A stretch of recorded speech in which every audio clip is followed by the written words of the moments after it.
Shrimati Shantaben Haribhai Gajera charitable trust संचालित लक्ष्मी विद्यापीठ सरीगाम के आज इस सेमिनार में उपस्थित सभी कॉलेज के डायरेक्टर्स, स्कूल के प्रिंसिपल, सभी staff member, teaching non teaching staff, सारे स्टूडेंट्स, इंजीनियरिंग के, डिप्लोमा डिग्री के, एमबीए के, सभी को मेरा नमस्कार। मैं कोई मोटिवेशनल स्पीकर या कोई ऐसी हस्ती नहीं हूँ कि मैं आपको कुछ दे सकूँ। आप मुझसे ज़्यादा कैपेबल, डायनामिक हो, इसमें कोई शक नहीं। हम आज जो भी बात करेंगे, मैं अपने लाइफ की, अपने परिवार की, अपने कंपनी की और इस ट्रस्ट के जो 30 साल पूरे होने जा रहे हैं उसकी जर्नी की कुछ बातें आपको बताऊंगा। उसके अलावा जिन बच्चों को कोई भी क्वेश्चन अगर मुझसे करना है तो क्वेश्चन आंसर सेशन रखेंगे हम, ताकि मैं भी समझ सकूं कि आपके अंदर कितना कॉन्फिडेंस और विल पावर है या कितनी अच्छी सोच रखते हो। हम सभी को ईश्वर ने, ऊपर वाले ने इंसान बनाया है और हर एक इंसान को पूरी दुनिया में अलग अलग हुनर दिया है। उस हुनर को, उस ताकत को, उस पावर को हमें अपने जीवन में भली बात अगर एस्टैब्लिश करना है और कुछ बन के दिखाना है, अपने खुद के लिए, अपने परिवार के लिए, उससे आगे बढ़े तो समाज और सोसाइटी और राष्ट्र के लिए क्या हम कुछ कर सकते हैं, क्या हम दे सकते हैं, उस दिशा में अगर हम सोचेंगे तभी हम एक अच्छे इंसान, एक अच्छे मनुष्य की भली बाती इस जीवन में जो ईश्वर ने हमें शक्ति दी है उसका हम प्रॉपर यूटिलाइज कर सके, उसका हम प्रॉपर ज्ञान प्राप्त करके अपने लिए और अपने समाज और सोसाइटी और राष्ट्र के लिए हम अपना उत्तरदायित्व निभा पाएंगे। एक छोटी सी मेरी रिक्वेस्ट है, जिस तरह से अभी एकदम साइलेंट, शांति से हम अगर सुनेंगे, एकाग्रता के साथ, ओपन माइंडेड रख के, दिलो दिमाग से अगर हम प्रेजेंट रहेंगे, फिजिकल हम यहाँ पर है, मेंटली अगर रहेंगे तो अच्छा रहेगा, तो कुछ हम सीख पाएंगे, कुछ जान पाएंगे। मेरा नाम चुनीभाई हरिभाई गजेरा, मैं सौराष्ट्र अमरेली का रहने वाला हूँ। मेरा जन्म अमरेली में हुआ था। मेरे फादर किसान खेती बाड़ी करते थे। सौराष्ट्र सूखी खेती है, ना तो कोई कैनाल का पानी है, ना कुएं का पानी। हमारे यहाँ अमरेली में आकाशी रोजी है, जो बारिश आती है उससे जो फसल होती है उसी से गुजारा होता था। मेरे फादर बहुत कुछ स्ट्रगल करके खेती बाड़ी करते थे। हम 6 भाई और एक बहन है। सबसे पहले वसंत भाई जो हेड ऑफ द फैमिली है, ट्रस्ट के चेयरमैन है, कंपनी के चेयरमैन है, वो आए थे सूरत 1968 में। उसके बाद उससे जो बड़े भाई थे धीरू भाई, वो आए थे 79 के एंड में। मुझसे बड़े गिरधर भाई जो NRI है, Belgium, south Africa, Dubai, Botswana, जो रॉ मटेरियल रसिया से खरीद के भेजते डायमंड, वो आए थे 1971 में। मेरे फादर ने 10,000 रुपीज ब्याज पे लेके इन तीनों भाइयों को दिया था 1972 में।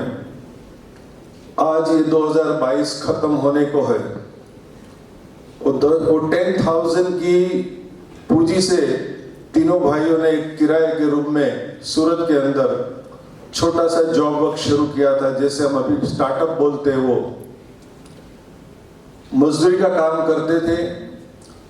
1972 से लेके 2022 50 साल की ये हमारी जर्नी जो लक्ष्मी डायमंड 5 डिकेड्स कंप्लीट करके आगे बढ़ रही है, और 10,000 रुपए की जर्नी है, आज करोड़ों का कारोबार है। दुनिया में Hong Kong, Bangkok, China, Dubai, Belgium, America, South Africa, Bombay, Surat में ऑफिसेज हैं। एक्सपोर्ट इंपोर्ट का काम करते हैं हम, डायमंड का कटिंग पॉलिशिंग का। सालाना 5-6 हज़ार करोड़ का टर्नओवर है।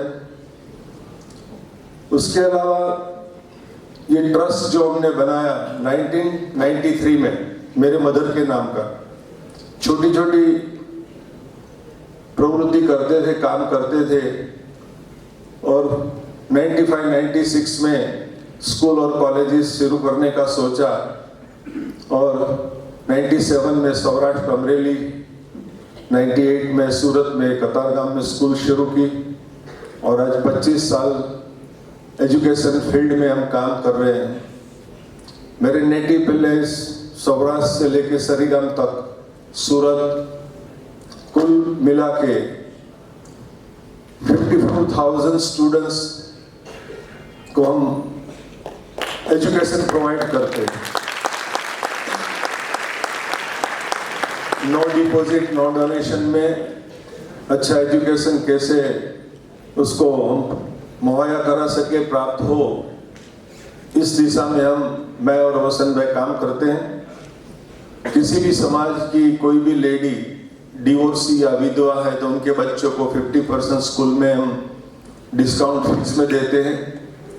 हैंडीकैप पेरेंट्स जो है डिसेबल, उनके बच्चों को भी 50%। स्टाफ जितना भी है लक्ष्मी डायमंड का, लक्ष्मी डेवलपर का, ट्रस्ट का, उनके बच्चों को 50% डिस्काउंट स्कूल के अंदर फीस में देते हैं डिस्काउंट। और एक वात्सल्य धाम है। इनमें से कितने बच्चों ने वात्सल्य धाम की विजिट की है? कामरेज, सूरत में हाईवे पे, नेशनल हाईवे पे जैसे ये सरीगाम है, उतना ही हाईवे पर है तापी नदी किनारे पे। मेरी एक आप सबसे रिक्वेस्ट है, अगर मौका मिले संडे को भी, सैटरडे को भी, छुट्टियों में भी आप अकेले भी जा सकते हो। यहाँ से ग्रुप में जाना है तो अपनी बस में जा सकते हो। वहां जाके आप देखिए एक बार। 17 साल हो गए इनके साथ ही शुरू किया था ये लक्ष्मी डायमंड, लक्ष्मी विद्यापीठ सरीगाम को भी 2006 में शुरू किया था, और वहां पर भी आज 750 से ज्यादा अनाथ लड़के लड़कियां वहां पर है। 17 साल से वो लोग वहां पर रह के हॉस्टल में खाना, रहना, कपड़े और एजुकेशन, स्कूल जो है 1 to 12 का, वहां पर वो पढ़ाई लिखाई करते हैं। आपको जान के ताज्जुब होगा, पिछले 7-8 साल से 10th और 12th का 100% रिजल्ट आता है। ना ट्यूशन है, ना पेरेंट्स है, ना कोई उसको बोलने वाला है कि आपको पढ़ाई करनी है। ये क्यों हो रहा है? ये कैसे होता है? इसकी गहराई तक जाओगे तो पता चलेगा। हम 6 भाई हैं, सबसे कम पढ़ा लिखा मैं हूं। 7 गुजराती तक धीरू भाई, अशोक भाई पढ़े थे, 5 गुजराती तक वसंत भाई, गिरधर भाई और बकुल भाई। मैं 4.5 गुजराती पढ़ा। 11 साल की उम्र में, 11.5 साल की उम्र में सूरत आया था मैं हाफ पैंट पहन के। मेरी पहली सैलरी तनख्वाह थी 152 रुपीज 1973 में। अगले साल मुझे 50 साल हो जाएंगे सूरत में बिजनेस में आए हुए। 61 मेरा रनिंग है। तो एजुकेशन नहीं होने की वजह से गरीबी रेखा से कैसे ऊपर उठना और कैसे अपनी पहचान बनानी, वो एक अलग जरिया होता है, अलग सोच होती है, अलग जुनून होता है। आप लोग यहाँ पर बैठे हो, आपके मम्मी पापा, आपके पेरेंट्स आपको यहाँ तक एजुकेशन प्रोवाइड कर रहे हैं। आप बहुत ही भाग्यशाली हो, खुश नसीब हो ईश्वर का और माँ बाप का आपके पास सपोर्ट है, आशीर्वाद है। तो मेरी आप सबसे विनती है कि अपने माँ बाप को, और ऊपर वाले का शुक्रिया करिए, थैंक्स बोलिए उसको, अपने मम्मी पापा के पैर छुइए कि आपको यहाँ तक एजुकेशन प्राप्त उन्होंने करवाया है और आप कर रहे हैं। यहाँ तक ठीक है, अभी हमें ये सोचना है इससे आगे क्या। यहाँ तक पहुंचे, अभी हमें मीलों दूर जाना है, तो कैसे जा पाएंगे, क्या करना होगा, क्या हमारी सोच होनी चाहिए, क्या हमारी प्लानिंग होनी चाहिए, क्या हमारे एथिक्स होने चाहिए, क्या हमारे आइडियाज होने चाहिए, क्या हमारी मेहनत प्लानिंग से करनी है, हमें कैसे हम आगे बढ़ सकते हैं। ये बहुत ही इंपॉर्टेंस है, ये बहुत ही जरूरी है, तब जाके आप आगे बढ़ पाओगे, अदरवाइज नहीं।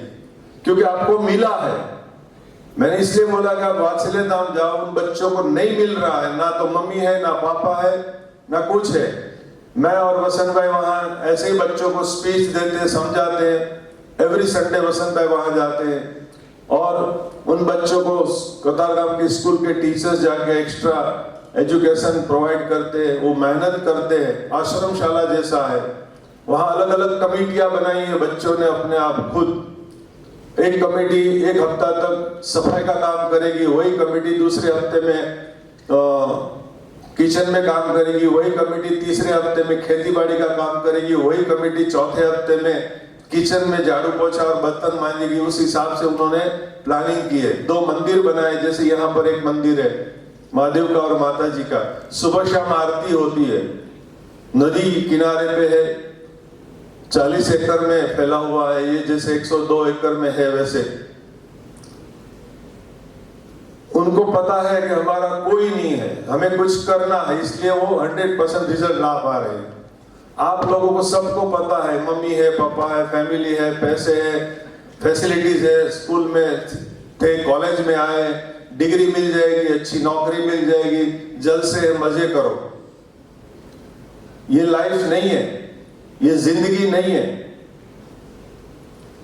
शून्य में से अगर सर्जन करना है, जीरो में से हीरो बनना है, तो उसके लिए एक अच्छी सोच, अच्छे एथिक्स के साथ, अच्छी प्लानिंग के साथ हमें अपने 24 घंटे का टाइम टेबल बना के आगे बढ़ना होगा।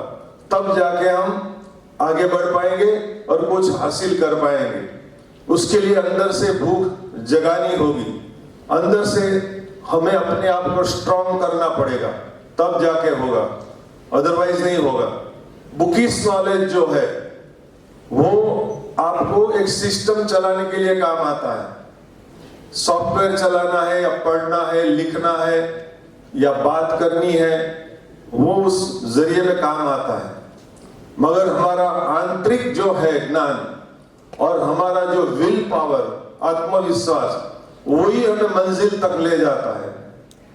आज भी मैं 4.5 गुजराती पढ़ा हूं, करीबन 28 कंट्री में घुमा हूं। मुझे कोई नहीं कोई चाहिए मेरे साथ। मैं अच्छी हिंदी बोल लेता हूँ, गुजराती अच्छी जो हमारी मातृभाषा है बोल लेता हूँ, मगर इंग्लिश इतनी अच्छी नहीं बोल पाता या समझ पाता। तो मुझे कोई नहीं कोई चाहिए। वो मेरा माइनस पॉइंट नहीं है, वो मेरा प्लस पॉइंट है, क्योंकि मुझे पता है कि मुझे आगे बढ़ना और कैसे बढ़ना है। आपके पास वो नॉलेज है, टेक्नोलॉजी चला सकते हो, इंग्लिश बोल सकते हो, हिंदी बोल सकते हो, गुजराती बोल सकते हो, तो आपको क्या लगता है मुझे सब आता है। MBA, MBA का मतलब समझ गए ना? મને બધું આવડે છે, મને એટલે M, બધું એટલે B, આવડે છે એટલે MBA, મને બધું આવડે છે, મને બધી ખબર છે। ત્યાં જ મોટો પ્રોબ્લેમ છે। हिंदीમાં બોલું કે ગુજરાતીમાં? हिंदी मेरी इतनी अच्छी नहीं है, फिर भी कोशिश कर लेता हूं, क्योंकि कोशिश करने वालों की कभी हार नहीं होती। तो ये सारी चीजें हैं। मुझे सब पता है, मुझे सब आता है, इसी घमंड में, इसी पावर में हम अगर जिएंगे तो कुछ हासिल नहीं कर पाएंगे। हमें हर रोज छोटी छोटी बातों से आगे बढ़ना है और अच्छे विचारों के साथ, अच्छी सोच के साथ, अच्छे आइडियाज के साथ। तो कहां से आएगी अच्छी सोच, अच्छे विचार? कहां से आएंगे? जब हम अच्छी बुक्स पढ़ेंगे, हमारा जो सिलेबस है उसके अलावा हम अदर बुक्स पढ़ेंगे, तभी हमें बाह्य नॉलेज मिलेगा, हमारे पास नए नए आइडियाज आएंगे, उससे हमारी सोच अच्छी बन सकती है। हम अच्छे लोगों के साथ बैठे, जब भी हमारे पास टाइम मिले तो हम अच्छी बुक्स पढ़े या अच्छे लोगों के साथ टॉक करें, टू द पॉइंट। हमें जिस तरह से आगे बढ़ना है उसी सब्जेक्ट पे हम सोचेंगे, तभी हमारी सोच अच्छी बनेगी। अच्छे लोगों के साथ बैठेंगे तो अच्छे विचार मिलेंगे और अच्छे भावना के साथ, अच्छी नीति के साथ, एथिक्स के साथ हम आगे बढ़ेंगे, तभी हम जीवन में कुछ प्राप्त कर सकेंगे। जैसे मैंने बताया कि मेरी पहली तनख्वाह 152 रुपीज थी, हाफ पैंट पहन के आया था, 2 रुपया मुझे पॉकेट मनी मिलती थी। धीरे धीरे हम आगे बढ़ते गए और आज मैं आपके सामने खड़ा हूं। ना मैं कहीं कॉलेज गया हूं, ना स्कूल में गया हूं, ना मैंने कोई क्लासेस की है, ना मैं कोई इस तरह की ट्रेनिंग ली है, फिर भी आज आपके सामने खड़ा होकर बोल रहा हूं और बोल सकता हूं। वो एक अंदर का विल पावर है, आत्मविश्वास है।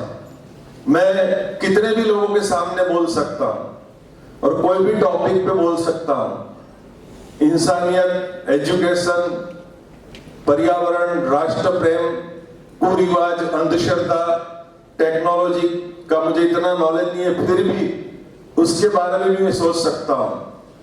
आपको एक छोटी सी बात बताऊं, आज से 20-25 साल पहले 94-95 में जब लैंडलाइन फोन था, कंप्यूटर या तो इंटरनेट या गूगल या मोबाइल फोन नहीं था, तब की बात। धीरूभाई अंबानी सौराष्ट्र के हैं, वो उन्होंने पेट्रोल पंप पे पेट्रोल भरा, साइकिल पर कट पीस बेचे और आज रिलायंस के जो फाउंडर चेयरमैन है, हिंदुस्तान की अर्थव्यवस्था दुनिया में नाम रिलायंस का है, आप सब जानते हैं। उन्होंने अपनी सोच से एक नारा दिया था, कर लो दुनिया मुट्ठी में। तब लोग हंस रहे थे कि ये तो पागलपन है, ये ऐसा थोड़ी हो सकता है। आज हो गई है दुनिया मुट्ठी में, यस या no?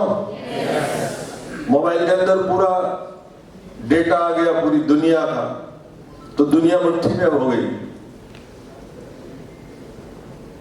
Warren Buffett, Bill Gates, Dale Carnegie, Ratan Tata, Dhirubhai Ambani, Swami Vivekananda, Swami Satchidananda, Mahatma Gandhi, Sardar Vallabhbhai Patel, बहुत सारे लोग हैं जिनको हम याद करते हैं, जिनकी बायोग्राफी आप लोगों ने शायद पढ़ी नहीं पढ़ी, मुझे नहीं मालूम।